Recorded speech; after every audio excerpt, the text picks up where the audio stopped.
faut que je me coiffe avant de faire la vidéo parce que là, oh là ça va pas là, je dis. 何番隊50人対俺 I don't ever slow up, no I don't take sh**. I got no love for the fakeness. If you wanna play tough and wanna hate this, I'll always show up. I don't ever slow up, no I don't take sh**. I got no love for the fakeness. If you wanna play tough and wanna hate this, I'll always show up and make a statement. I don't ever slow up, no I don't take sh**. I got no love for the fakeness. If you wanna play tough and wanna hate this, I'll always show up and make a statement. Everything I do so instinctive. Et bonjour à tous les amis, c'est Michael Samurai, j'espère que vous allez bien. On se retrouve pour une nouvelle vidéo. On va parler du film Dragon Ball Super Heroes, car il y a de nouvelles informations qui ont fuité.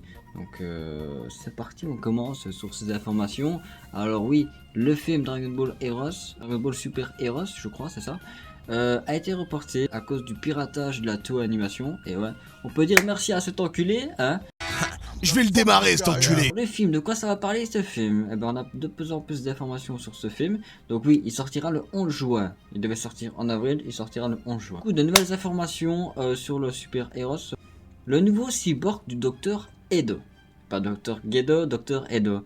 Ce nouveau cyborg sera Hachimeru. Il s'appellera Hachimeru. Alors ce film va se concentrer un peu comme l'arc de Cell. Et oui, parce que le docteur Edo a créé un cyborg qui s'appelle, ben voilà, comme je vous l'ai dit, Hachimeru, et qui va ressembler au tout début de sa première évolution, comme celle, à un insecte qui est une guêpe. Et je suppose qu'au fur et à mesure, dans le film, il va évoluer. Alors comment est-ce qu'il va évoluer? J'espère qu'il va pas faire la même chose qu'avec celle, évoluer en tuant des humains, enfin en absorbant des humains. Peut-être que là ce sera différent. Après bon, je vois pas comment faire, mais on va y venir aussi comment il pourrait évoluer en forme ultime Hachimeru. En gros, il y aura deux nouveaux cyborgs qui sont dans ce film. C'est Gamma 1 et Gamma 2. Et oui, et c'est le docteur Edo qui a créé Gamma 1, Gamma 2 et Hachimeru. Et docteur Edo, il faisait partie de l'armée du ruban rouge. Alors il y aura aussi Mangetta qui est un personnage qui veut reconstruire l'armée du ruban rouge. Alors, il prendra contact avec Dr Edo et on suivra un personnage, je pense que c'est un peu comme le personnage qui présentait les tournois et tout ça, comme dans Dragon Ball, là, vous voyez, je me rappelle plus de son nom, hein, c'est le présentateur du tournoi. Bon, est-ce que franchement ça vaut le coup qu'il fasse un peu la même chose que l'arc de Cell? Franchement je sais pas. Je pense qu'ils auraient dû nous mettre une fraîcheur, une nouveauté, au lieu de reprendre des trucs avec l'arc de Cell qu'on a déjà vu. Il faut voir ce que ça va donner, s'ils font ça les choses autrement que l'arc avec Cell, pourquoi pas? Faut voir, il faut voir. Il faut pas que, en fait, le Hachimeru, il faut pas qu'il fasse la même chose que Cell. Certes, il aura des évolutions, et je pense qu'honnêtement, pour qu'il ait une formule T, il va devoir absorber Gamma 1 et Gamma 2, je le vois venir ce truc là. Mais avant ça, est-ce qu'il va faire la même chose que celle, absorber des humains? Je sais pas. En tout cas, ce sera une menace, l'ennemi principal de ce film. Et Goku et Vegeta seront pas très présents dans ce film. Ils seront un peu de côté pour laisser place à Gohan. Et Piccolo sera mis très en avant aussi dans ce film. Parce que ouais, Goku et Vegeta, je suis sûr que s'ils arriveraient contre cet ennemi, il éclaterait. Hein. Bah oui, c'est forcément. Alors c'est dommage que je sais pas si on verra Cell. En fait, on va avoir une forme de Cell différente. Je pense pas que Hachimeru aura des pouvoirs divins. Il peut être supérieur à Cell parce qu'on aura une version évoluée quand même de ce cyborg. Alors pourquoi il sera plus puissant peut-être ce cyborg? Parce qu'en fait, Dr Edo, c'est un peu comme le Dr Gero. Dr Gero, il avait pris ses informations sur Goku, Vegeta, afin de créer un cyborg qui soit plus fort que Goku et Vegeta.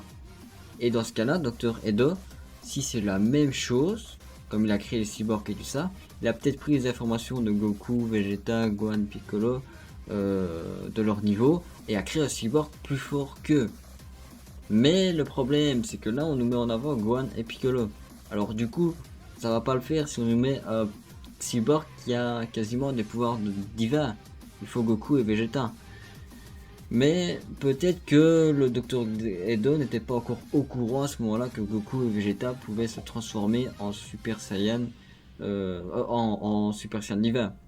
Il faut savoir que ce film se passera beaucoup plus tard. Comme on peut le voir, on aura Trunks et Goten beaucoup plus âgés. Ils ont quel âge? 15-16 ans je crois. Donc ça voudrait dire que ce film serait après Dragon Ball Super. Parce que comme vous le savez tous, hein, Dragon Ball Super prend place avant Dragon Ball Z. Et après Boo, mais avant la fin de Dragon Ball Z. Et là, ça serait alors après Dragon Ball Super, donc ouais. Donc il faut voir comment ça va être amené tout ça. Pourquoi pas, j'ai envie de dire. Que Goten sera aussi un peu mis en avant. Et on aura notamment la fusion de Goten et Trunks en version adulte. Je me réjouis de voir ce que ça va donner. Après, je pense pas qu'on aura une nouvelle transformation de Piccolo et de Gohan. Ce sera les mêmes formes. Peut-être qu'ils seront un peu plus forts. On aura peut-être Super Saiyan un peu plus puissant de Gohan. Mais voilà, je pense pas que ça va jouer à grand chose. Voilà, donc c'est à peu près tout sur les informations qu'on a. On aura certainement plus d'informations, mais c'est déjà pas mal. Peut-être pas besoin d'en mettre plus parce que sinon on va se faire spoiler et on saura c'est qui. Après, pourquoi pas nous montrer une forme, sa première forme de Hachimeru, comment est-ce qu'il donnerait, ce serait plutôt pas mal. Mais après, montrer sa forme finale, je préfère qu'on nous montre sa forme finale dans le film et qu'on se fasse pas spoiler. Je sais pas vous, mais moi je préfère parce que sinon ce serait du gâchis. En tout cas, j'espère qu'il donnera bien sur Hachimeru. Pour le moment, on le voit en tant qu'une guêpe, donc on serait pas dire. Mais bon, l'animation sera différente que Dragon Ball Super Broly. Hein. J'ai l'impression que l'animation sera plus sur une 3D. Certains aimeront. D'autres. Je pense pas que ce film sera aussi bien dans Dragon Ball Super Broly, hein, je vous le garantis, mais il peut avoir des choses intéressantes, mais maintenant à voir comment ça va être amené, si c'est la même chose qu'avec l'arc de Cell,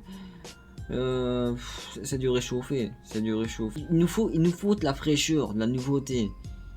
Si c'est bien amené, s'il y a de la nouveauté et tout ça, pourquoi pas, mais si c'est la même chose, non. En tout cas, s'il y a d'autres informations sur le film, bah, je vous tiendrai au courant. Et puis ensuite, bah, écoutez, le 11 juin, bah, j'irai voir le film. Et ensuite, je ferai une review, réaction du film, ce que j'ai pensé du film et tout. Et donc voilà. Donc si tu as aimé la vidéo, bah, tu peux partager la vidéo, t'abonner à la chaîne et me suivre sur les réseaux sociaux. N'oublie pas de mettre un pouce bleu. Et moi, je te dis, matane!